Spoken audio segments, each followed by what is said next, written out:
All right, hello and welcome to Career Conversations. My name is Richard Ruther with the APH Connect Center. Today we have a blind audio engineer who will be our guest, and I will introduce Lori Scharf, our Connect Center Career Connect content lead, who will conduct the interview with Fitz Martin, and we will ask our audience to ask questions in the chat later on in the interview. And again, welcome to Career Conversations. Lori, good afternoon. Everybody, thank you for joining us at Career Conversations. Tonight, we will be hearing from Fitz Martin of Willpower Entertainment. And Fitz was born in Jamaica and emigrated here to the United States. And he is a graduate of the Lavelle School for the Blind. And he received a Regents diploma, and he attended college in New York City and went on to Baruch College and received a bachelor's degree. He graduated with honors, and thank you for joining us tonight, Fitz. Yes, can you hear me? We can. Yep, you're good. Okay. Go ahead. Go ahead. Yes, I'm honored to be here. Still working on my Baruch degree. Haven't got that one as yet, but I do have my arts and technology degree. I'm honored to be here. I'm loving the opportunity to be able to share my story. And thank you, Lori, and everyone else that's involved. And let's get it going. Sure. So why don't you tell us a little bit about how you've come to develop Willpower Entertainment? So, man, I don't even know myself where it started. Sometimes I try to figure out where it started, but it seems I'm Willpower Entertainment all the way around, because I'm like the word today for the college students is music. I've always been music. I've always been music from a kid, from church, from the band. My uncle had a band, from, going to boarding school, whatever it was, I've always been music. And you went to boarding school in Jamaica, right? Before coming here to the States? Okay. Yes, I did. Yes, I did. I went to boarding school in Jamaica from around the age of 4 years old. So imagine leaving home at 4. So, I had to be a brave little kid. But I went to boarding school at 4 years old. It taught me a lot, But one of the things I always said about boarding school from that age, it taught me that trust was a thing that had to be earned. It wasn't a thing that you just gave everyone. That's so true. And so have you had careers, or I should say, have you had jobs before you started at Willpower Entertainment? One of my first jobs was, my mom. My mom worked at a supermarket. As a matter of fact, we still run supermarkets in New York. So I was the bag kid. One of my first jobs. I was packing bags. And also, I was also a camp counselor at Visions. Nancy Murray was probably one of my first employees. Great. Yes, Visions has a lot of great programs and is definitely an opportunity for people to learn great skills that will help them later on in employment. Yes, I was a counselor at 14 years old. Just making sure campers got back and forth to their activities and whatever was needed. Great. So with what services does Willpower Entertainment provide? So I like to say that we don't make the ball drop. We provide everything the artist needs, whether it be from artist development, publishing, management, whatever it needs. And that's one of the reasons that gave me success out of this, is that I was not just providing one service. Whatever in entertainment was needed, I made sure that I was available. So could you give us some examples Yes. of what somebody So, might ask for? so, someone may come in, thinking that they just need studio time. So they'll come in just offering to pay for the studio time. And then they're going to be a little upset after they hear the music, realizing that they need production. Now I have to, introduce production, and production is, producing is me, giving my insights. Like, all right, you should actually say it like this. All right, it's gonna make it easier for mixing if you say it like this. You're gonna cut out a couple of steps if you do it like this. So once I'm giving you insight, I'm now producing. So now that's an extra something you have to pay for. So besides studio time, which, when I started in 1999, studio time was $40 an hour. It has grown with experience since then. To be a producer, to give your insight, the lowest is like $30 an hour. So automatically that's already $70 an hour. So if I'm giving my insight when I first started out, it would have been $70 an hour. So Mhm. and besides producing, now you may need mixing. Mixing is when I gather everything, make sure your ad libs are in the background, and your ad libs may be just your background sounds. I got to mix everything, that make sure that it can play back in the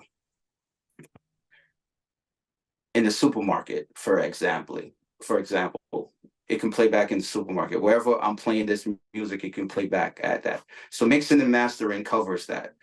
Mixing is making sure that everything is up to par, and mastering is making sure that it can play back in whatever equipment you're playing it in.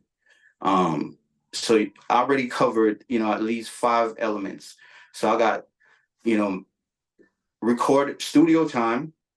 Now I got producing, I got mixing, I got mastering, and it goes on. It's just making sure that the ball don't drop when it comes to the artist. It's all about winning and getting the product to the public. Mhm. And do you do anything with video or just audio?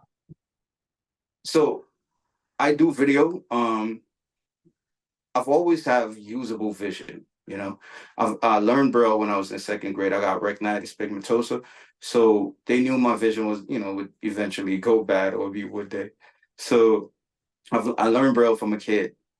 I've always have some kind of usable vision. So, I know what I want. I've always been the guy that was watching, Video Music Box and all of that stuff. I'm from Brooklyn. So I've been the hip hop connoisseur for the longest. So I've always know what I wanted to put back out there. I'm always involved with the videos one way or another. I'm not the one that's, pressing the button at the end, but I'm the one that's giving the suggestions, and I'm asking the questions. Mhm. Okay. And do you receive assistance in doing the video work because of your vision? Yes, I do. All the way around. All the way around. From start to finish. From start to finish. So, 20 years in, I have a team of everything you can ask for. I have a team of producers, I have a team of editors, I have a team of and whatever I didn't have, I created. I taught, how to do it. So I have just even for this meeting right now, I just had my head of media came in, made sure the background was good, made sure the cameras and everything is good. He's actually on the, in the next slide. I have right now, my company is being run, everything is on the next slide being run right now. I'm in fully operation 24 hours a day for the last 20 years. Great. And so I know we did an interview by one of our staff members with you, and in that interview you credited your family with being a big support to you. What do you think, or I should say, how do you think your family has helped you over the years in becoming the professional that you are today, and how do you think you've maintained that professionalism over the last 20 years? Oh man, my family has been my root from day one, and that will continue to be. And you know, it's all about family all the time. It's all about family. I've been the leader. They'll tell you that also. I don't really want to say that sometimes, but I've been the leader. I've been the one that, and give thanks to my vision problem. My vision problem gave me a lot of opportunities that I wouldn't normally have. Because of my vision problem, I went to private school like Lavelle. All my siblings went to public school. So it kind of gave me an edge, you know? So my family, I've always been the one that listened and brought it back home. And my family has always been the one to listen and support me. Great. Do you read Braille music? I've learned Braille music. I went to Lavelle, so I've learned Braille music. I'm not fluent. I'm more fluent in print music than Braille music. I wanna, Ah, yeah. Yes. I'm more fluent in print music than Braille music. and let me ask you this, because I frequently hear from teachers of the visually impaired, and we may even have some among us this evening, that they don't know enough about Braille music to teach it. Do you think maybe if you had learned Braille music differently, you would be a better Braille music reader? Yes. When I took on learning Braille music, it was a bit complicated. We're patient. I heard this yesterday with Audrey in our Braille class, and it was that Braille blind folks are the most patient people in the world.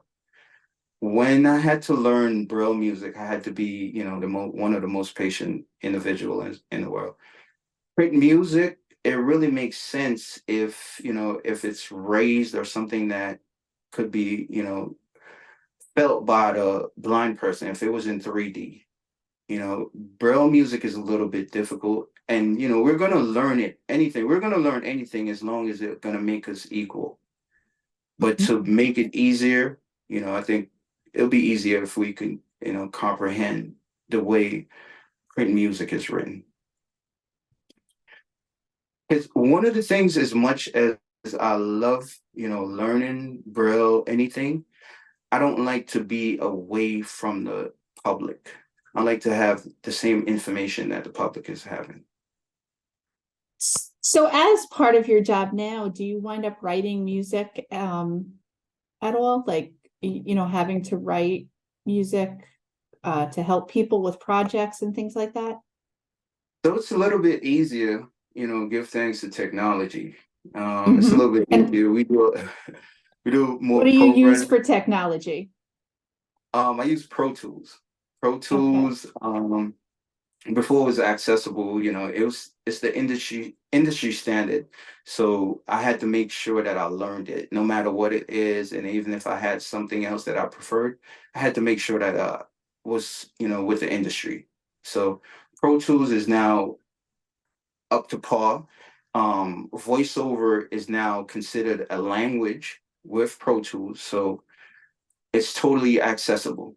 All the parameters, everything with Pro Tools is totally accessible to anyone that's using VoiceOver. And I haven't used JAWS with it as yet, but I know as far as VoiceOver is concerned, I have access to all parameters. I'm also from the old school days of analog, like ADATs and tape, tape, tape recorders and stuff like that. So I have a mixture of what's going on from back then and a mixture of what's going on now. But Pro Tools is totally accessible.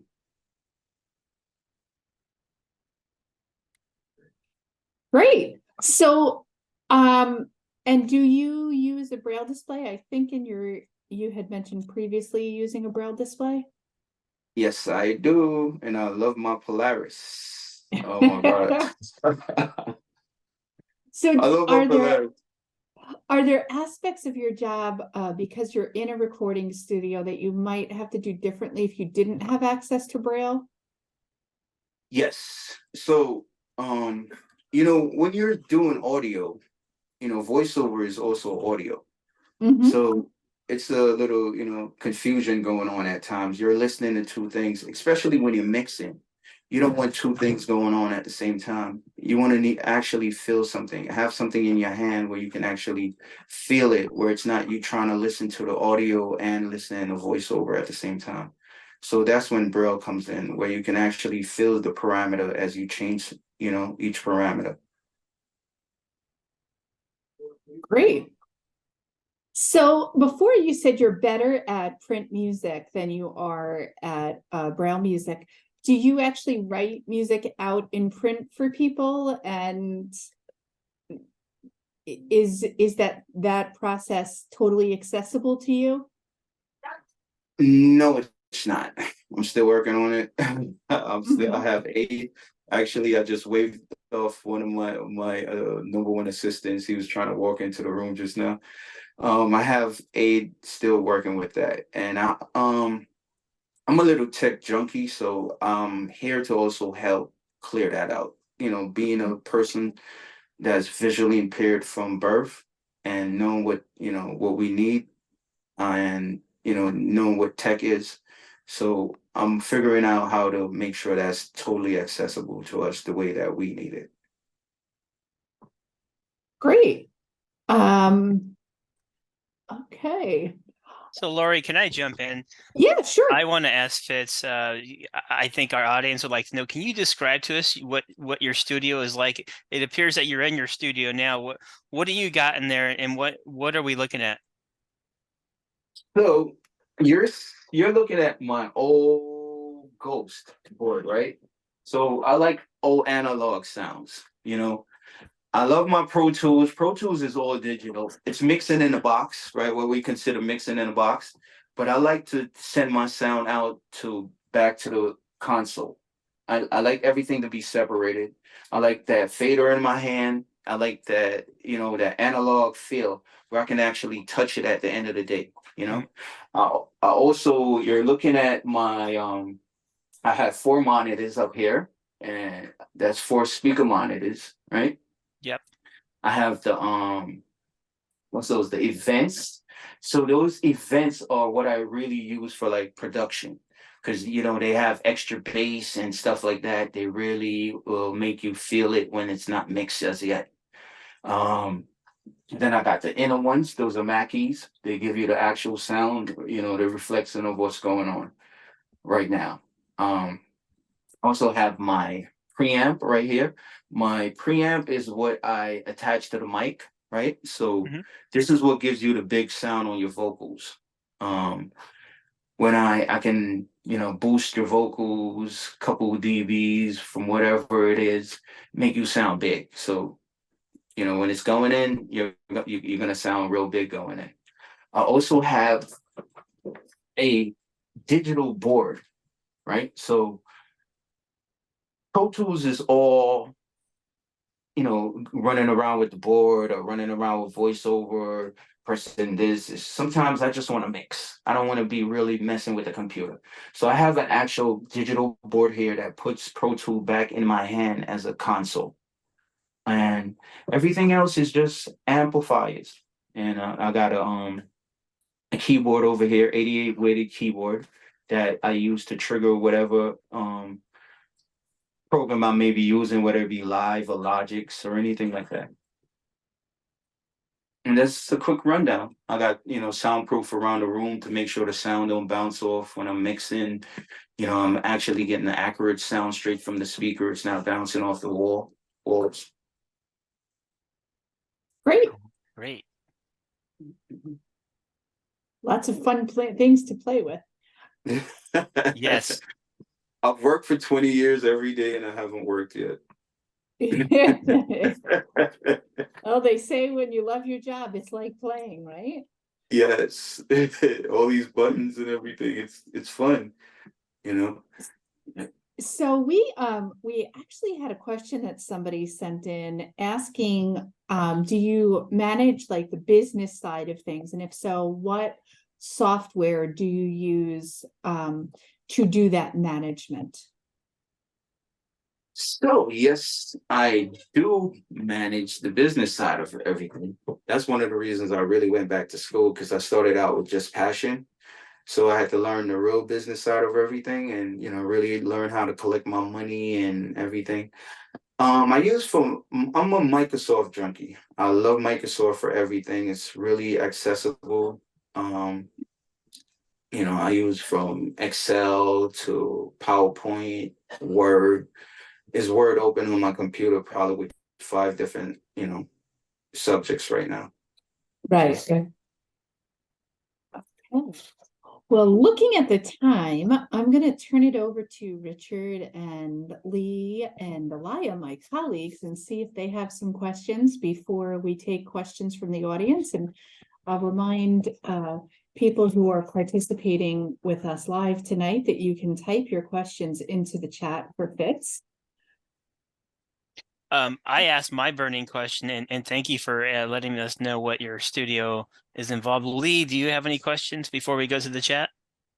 I have a question, and it's just because the aesthetic of what you're presenting in your image is really cool. It seems like you have a cool space there, and your cool demeanor kind of goes along with it. And Thank you, man. I just want to say I have low vision, but I'm able to blow this up using Zoom text to kind of get a better look at your feed from your Zoom camera.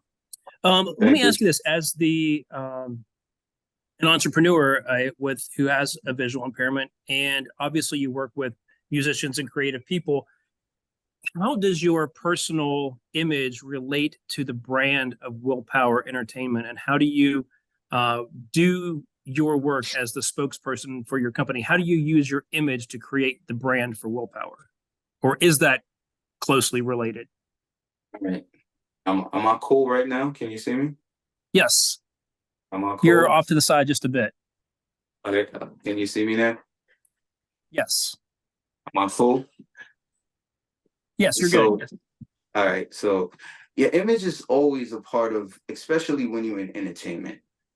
Your image is definitely a part of it, The way I design the studio, the way I carry myself every day, the company I'm with, it's about presenting. It's all about what you're selling to the public at all times.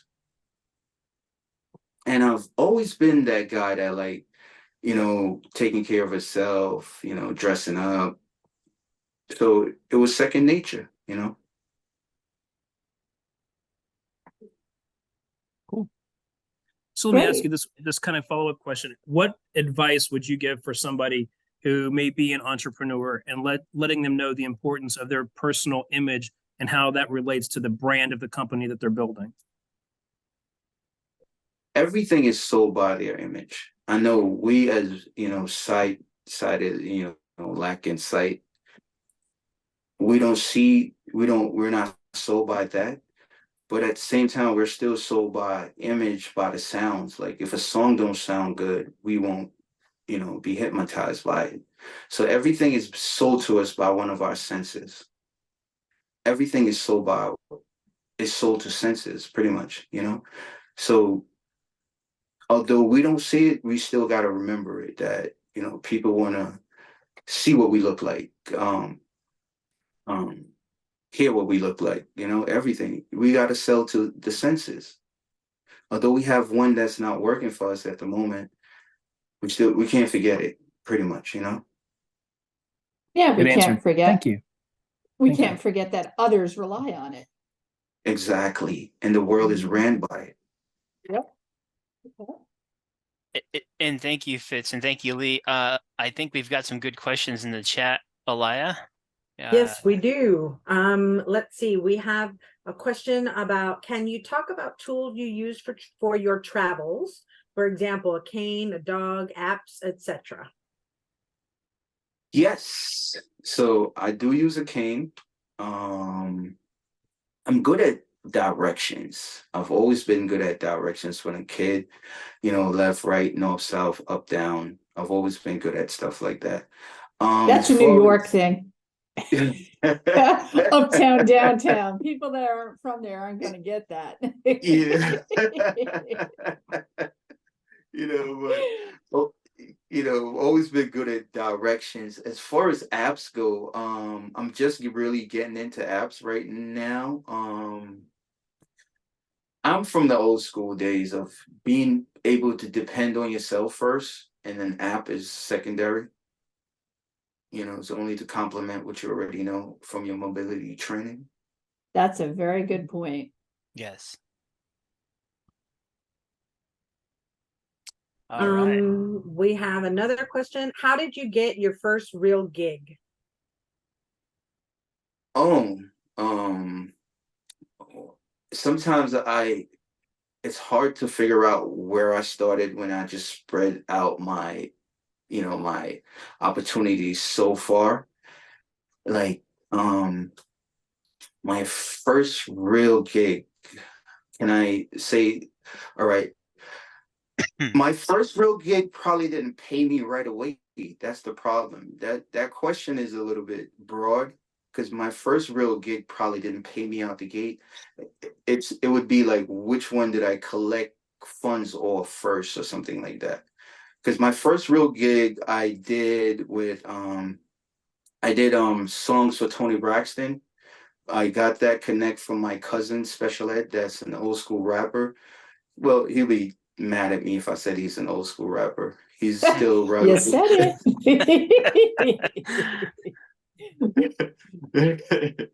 But he's still relevant as we speak, right? He produced for Tupac. He's been in the game since '87. He's been in Juice. He just did a thing with there's a thing called Drink Champs. He just did an episode of Drink Champs that's still trending as we speak.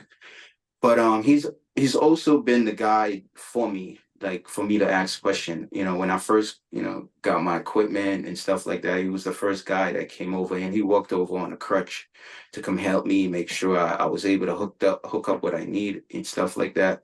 So he was the guy that sent over some help. It's like my cousin got a studio going, and he sent over a project with Tony Braxton where I just had to record, a couple of songs. And it wasn't something I actually spent the money that was given to me off that project to get the equipment in order to do the project. So it wasn't something that was beneficial to, like that, Right. but it was more knowledge and being able to speak about it today. Connecting Yes. and Yeah. networking, and you had to give a little to get a little. Yes. Mhm. Yes. The importance of networking. Yes. Powerful. Yeah. Yeah. Mhm. Absolutely. Mhm. Next question. How important is a degree in music to be successful in audio engineering?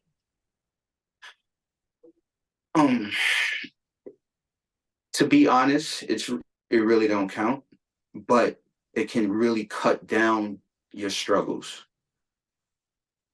You can get straight to the point. If you're taught how to drive, you don't have to go learn on the side.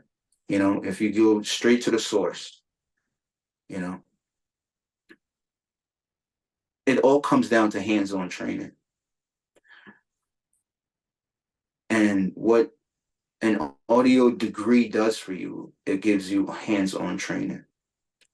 Yeah. But I've known others that worked in studios and got the hands-on training. So it comes down to hands-on training. Where do you get the hands-on training from? And what's open to us is a degree. Until I got my degree, right? Because I started out with passion, but until I got my degree is when I knew how to really benefit from my passion. There you go. Yeah. I like how you said how it cuts down on your struggles. That kind of hits home. That's so true. Yes. And I think it probably really teaches you some things that are essential that you may not know about if you were just kind of doing things on your own. Yes. Yes. It does. It does. It does. It's straight to the point. Absolutely. And how do you get somewhere? What's the Yep. easiest way from point A to B? Yeah. Right, yeah. It helps with that, what you don't know, and you're going to school and you pick up the things that you didn't know to Mhm. help you with that. So yeah, I But see that. one of the important things that I got from school is that it actually gave me hands-on training also. So what you get on the side, you also get from school. Yeah. You know, they actually put you a part of Reinforcement. Yeah. yes, and, they actually put you a part of projects that you can actually put on your degree, at the Mhm. end. Well, thank you. Very good point. Yeah. So then there's another question about how do you suggest someone moves from music as a hobby into a career? That's when you're getting paid.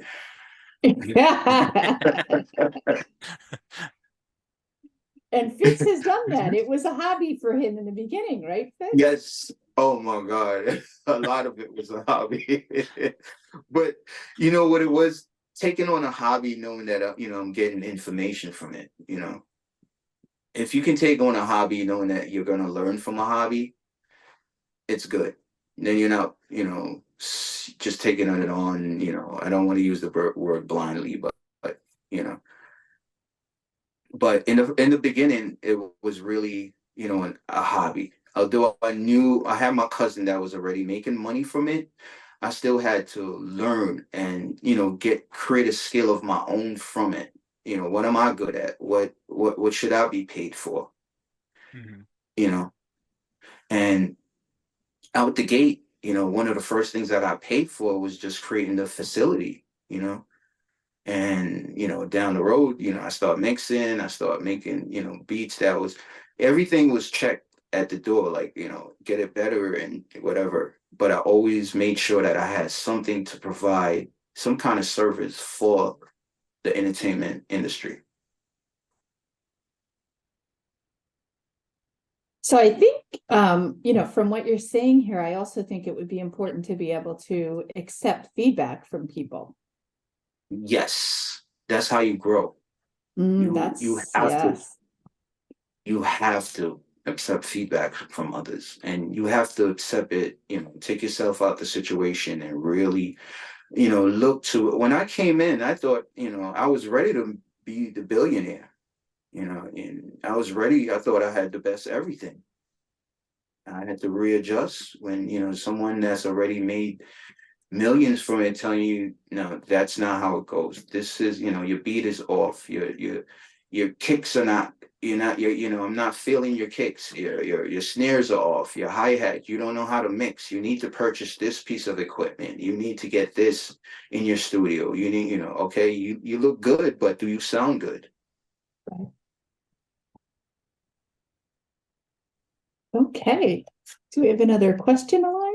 Yes, we do. What was the first music video that Willpower Entertainment made? Man, what was the first video we made? So the one that can come to mind right now, right? We did a song called Corner Store, right? Just, we're from Brooklyn. So the corner store is a big part of anybody's life from Brooklyn. So we did a Course. story. It's where you find everything. Yes. We did a song called The Corner Store with an artist called Ricky Ricardo, with still my number one artist. Um, and it was fun making it. We depicted everything that goes on at the corner store, from the, the hero sandwich to, everything we could have came up with. And you can still get it it's on YouTube. It's called The Corner Store, and it's Ricky Ricardo. Okay. I'll have to look it up. Awesome. Yeah, we'll have to definitely look that up. Okay, another question. How can a TBI support a student who is interested in pursuing a career like yours?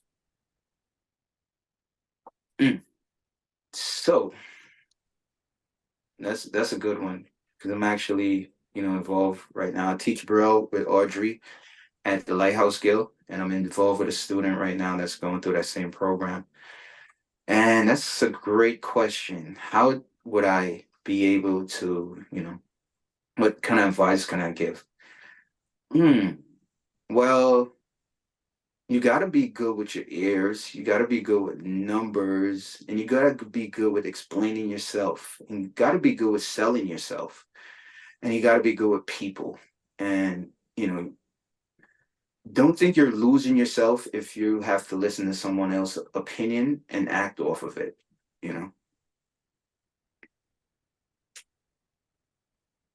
Right.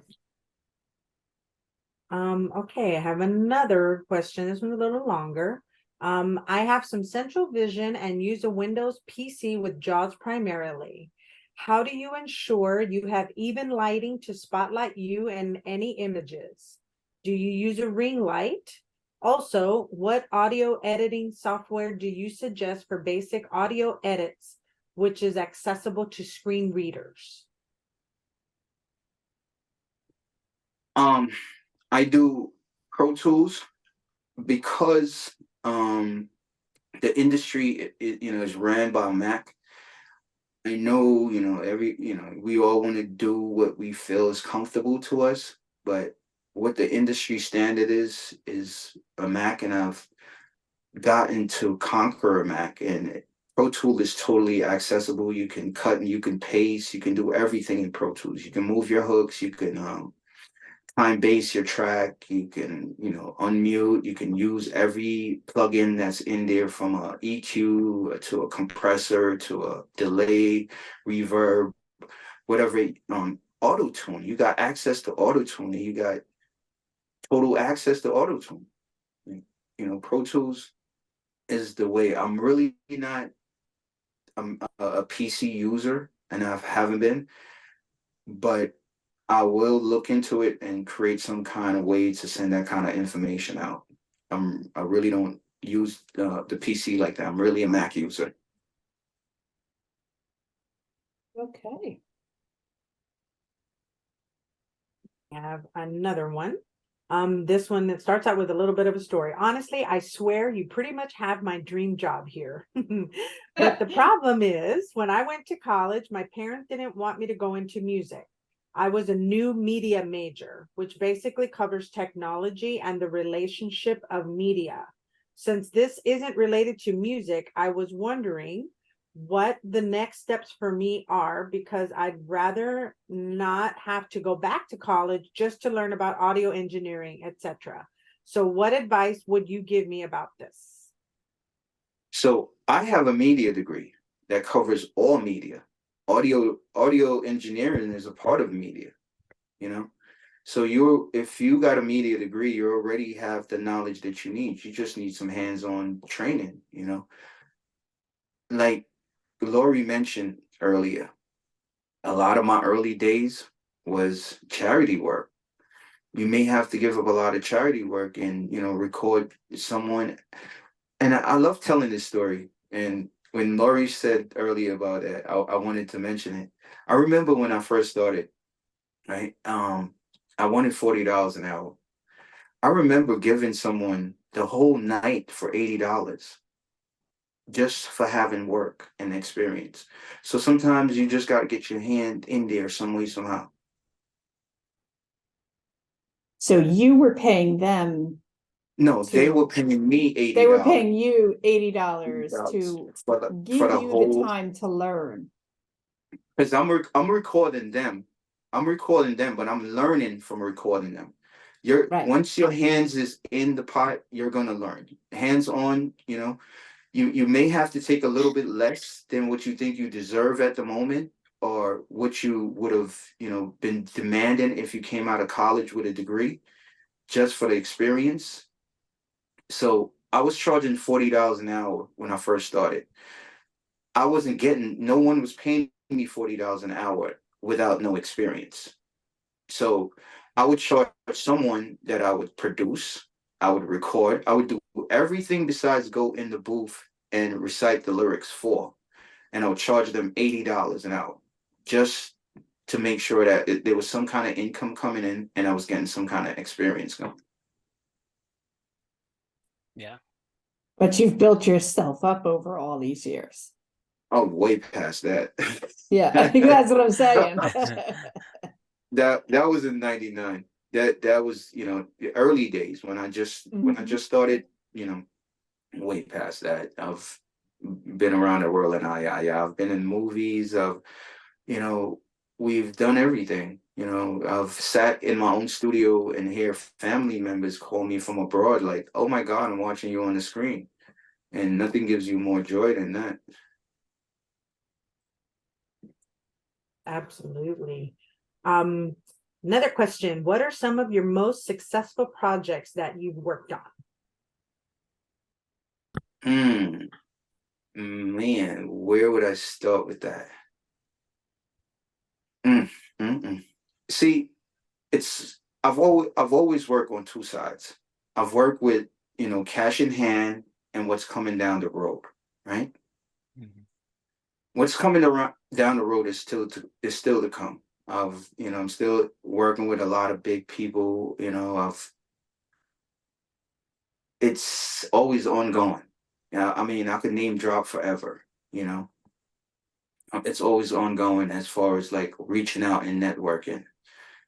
As far as what I've been paid for up to date, mm, I can say that's from publishing, from dropping songs with Ricky Ricardo and his people that he has done, you know, features with.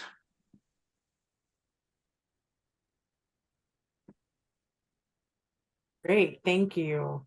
Let me ask a follow-up. Sure. Are beyond the successful, what you consider successful, are there projects that you're proud of? Like, man, that was cool, that was great. Something like maybe it wasn't success in cash, but a success in like that was fun, that was neat, that was great, that was All unique, right, or you were so starstruck.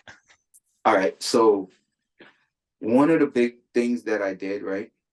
I took a Biggie Small songs Mhm. that was one of his from his demo tapes that was done, and I revamped it, and it ended up in the Biggie movie.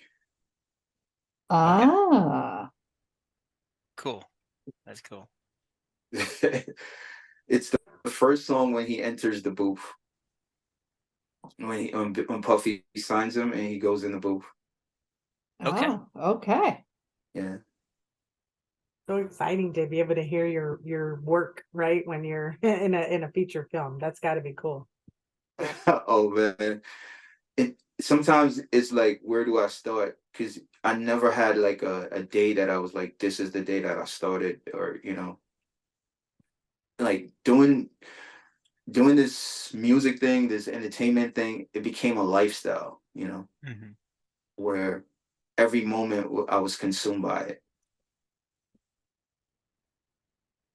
Fitz, this is Lee. I do have another question, if I could. Have you ever had a customer or someone that you were that was interested in working with you, and then maybe found out about you having a visual impairment, became a little bit hesitant to work with your company? And if so, what did you learn from that experience, and what did they learn from that experience, or what were you able to teach them? Um, this is why I think, audio engineering is the perfect field for us as visually impaired people.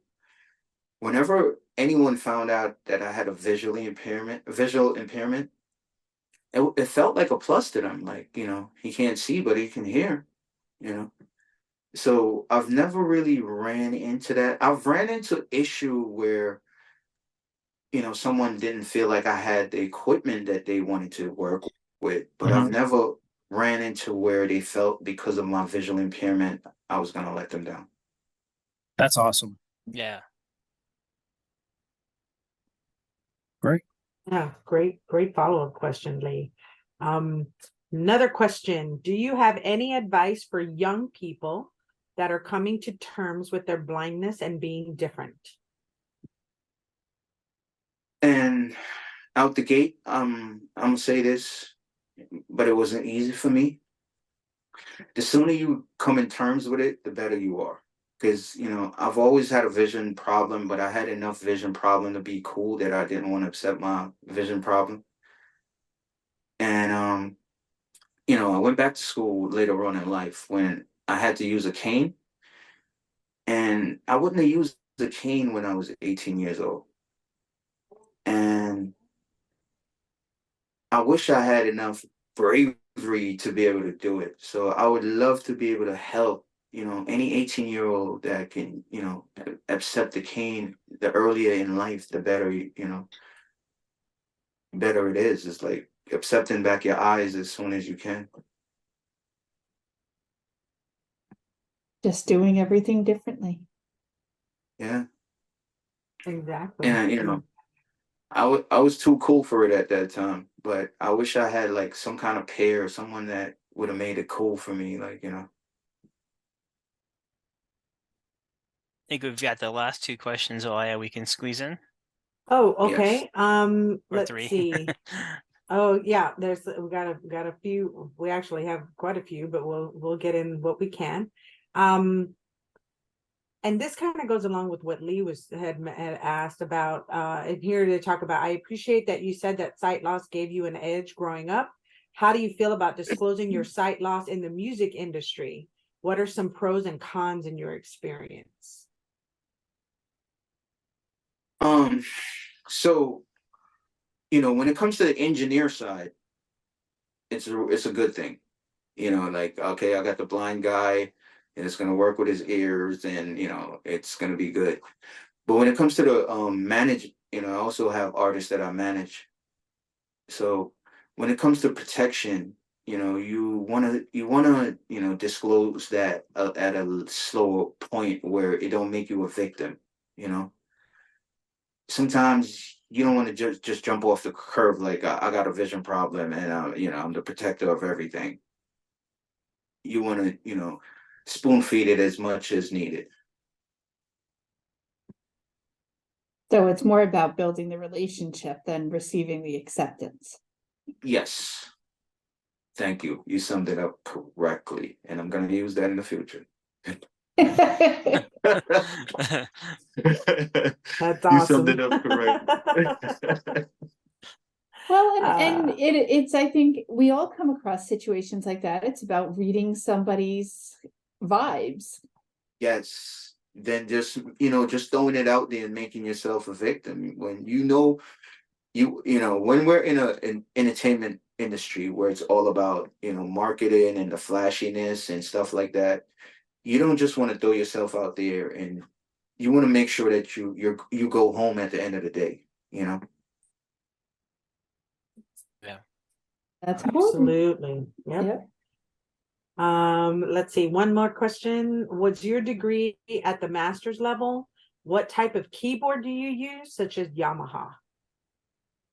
No, my degree right now at Baruch is at the bachelor's level, and I actually took the time out to make sure that math is understandable by blind folks. I'm creating some kind of way we don't all have to take C's. I went to Lavelle, and I used Slate and Stylus. I did Regents math. I don't have to take a C in math because the teacher don't know how to teach it to me. So I didn't go to school because someone sent me to school. I'm doing it because I need to do it, and I knew I always gonna have to do it. Even though I went the entrepreneurial way, I always had the lust for school, the love for school, the love for knowledge, and knowing that I was always gonna go back. So I'm at the bachelor's level at Baruch. I took off when COVID came around. I would have had my degree by now, but I took off, and I've been enjoying, just learning finance and a new purchase that I'm dealing with in the city right now. I can't wait to actually announce it to y'all. And I went down a rabbit hole of finance. So I'm learning so much. And Lori, we're gonna have to do a podcast or something on that one day. But yeah, what keyboard do I use as far as computer wise, or as far as, well, I'm just going to give you both. So I think maybe the referencing of the keyboard behind you when you were describing your studio. Oh, the mixing console. That's the mixing console behind me. Okay. You So said that's 88 keys or something. I think maybe Oh, they no, thought it I was got a it. keyboard. Oh yes, so I have an 88 keyboard. I don't want to lie to you. I don't remember the name of it, but I know it's weighted. It's been purchased over 5 years, buddy. I don't know. I really don't know, but as long as it's weighted keys, I can deal with it. It's weighted keys, and I can also it's a live keyboard. Like I can play sounds if I want to go somewhere and play, live. And it's also where I can trigger the computer with it also, so I can actually trigger like Logics or Live or Pro Tools or anything like that. I don't want to give you the wrong name because I'll be giving you the wrong name if I guess it right now. Okay. Do we have time for one more? Or Yeah, you have one or two more. Yeah, we can squeeze maybe Have two one more. or two more, unless Fitz, do you have Um, anything before we do No. one more question? Do you have anything else that you want to share that we didn't cover before we move on to the last few questions? Just my cousin special ed, the same guy that I was speaking of earlier. Mhm. He had, his website where he provide help to the youth. He's been a rapper in the business for over 30 years. He's produced for Tupac and everybody else. And he's been the guy that, I can call for a quick industry question. He has a nonprofit called seal.org where he, offer help to any inner city youth or anyone that needs any kind of help. That's pretty much it. COSEAL or SEAL or SEAL. SEAL.org. Okay, got it. Thank you. Yes. Okay. All right, Eli, let's do one more. Okay, one more. Let's see. Do you have any experience recording strange instruments? Like I play the bagpipes, for example, and that's a multi-directional instrument above and behind you, and the melody pipe or chanter down and in front of you.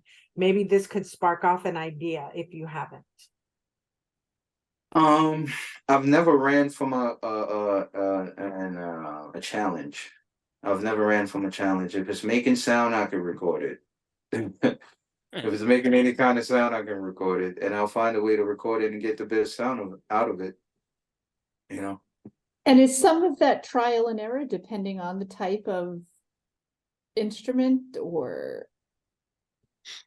When you know your outcome, what you're looking for, I feel like it's always trial and error. Like, I can test, yeah, but you know what the bottom line, what you're looking for. Fitz, is there a way publicly for people to look you up or connect with you on LinkedIn, or do you have a web page or anything? Obviously, we don't give out personal emails or anything on this webinar that's recorded, but if people want to know more about you and what you do, does Willpower Entertainment have a page? Everywhere. I am at willpowerent.com. I'm at Fitzville Martin on LinkedIn, and I'm at Willpower on everything social media. Fitz, it's been a pleasure having you connect with Career Conversations. We do this each month. Abundant of amazing information. We could have gone on another hour. Lots of good questions, a lot of engagement. Thank you for what you do. Thank you for breaking out and doing things that aren't often done enough in our community, and being that representative and doing what's passionate. And I think people are taking away a lot of good things from our engagement and dialogue. Thank you so much. Man, it gives me a great pleasure to do this with the American Printing House. I thank Lori, I thank Rich, and I thank everyone else that's involved. And I do apologize if I can't remember your name at the moment. You're good. It takes willpower to do everything. That's right. In entertainment. Yeah. All right. Well, thank you everyone for viewing Career Conversations. Thank you, Fitz, and we'll hit the stop button.